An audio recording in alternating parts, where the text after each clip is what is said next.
Hello everyone. So our today's topic is all about HTML forms. Okay. So first of all, the theoretical, or you can say that introduction part for HTML forms, and then in my next video, we will start with the practical example with this HTML forms. An HTML form is used to collect user input. That is the first thing.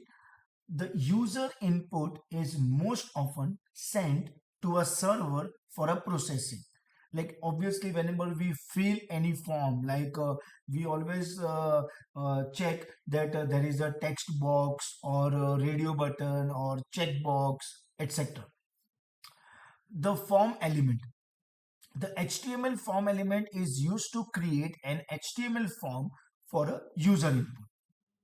So obviously we have to start the tag, and our HTML form elements will be between this start and end tag of form.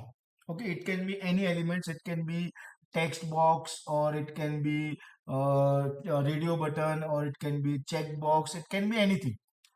The form element is a container for different types of input elements like text field, checkbox, radio button, submit button, etc. So coming to the next point, which is the input element. The HTML input element is most often used form element. Okay. The input element can be displayed in many ways. Okay. Depending upon the type attributes. So input, but type is what? Text. Input type equal to radio. Input type equal to checkbox. Input type equal to what? Submit. And input type equal to what? Button. And here is the description. Like text indicates it will display a single line of a text, display a radio button, display checkbox, display submit button, display clickable button, etc. Okay.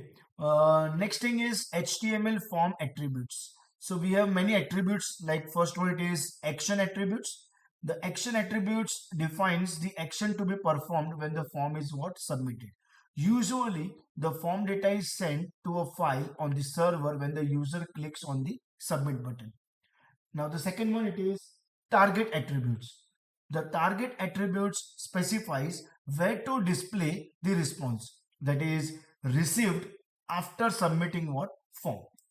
So here are the different target attributes. It can be underscore blank, underscore self, underscore parent, underscore top. So the response is displayed in a new window or a new tab if it is blank. Current window if it is self. In a parent frame it is parent, and top in the full body of what? Window. The method attributes. The method attributes specifies the HTTP method to be used when submitting form data. So we can have a get or post as a method. The form data can be sent as URL variables with the method equal to what? Get, or as HTTP post transaction with the method equal to what? Post. The default HTTP methods when submitting the form data is what? Get. So here are some of the notes on get and post. Appends the form data to the URL. Never use get to send sensitive data.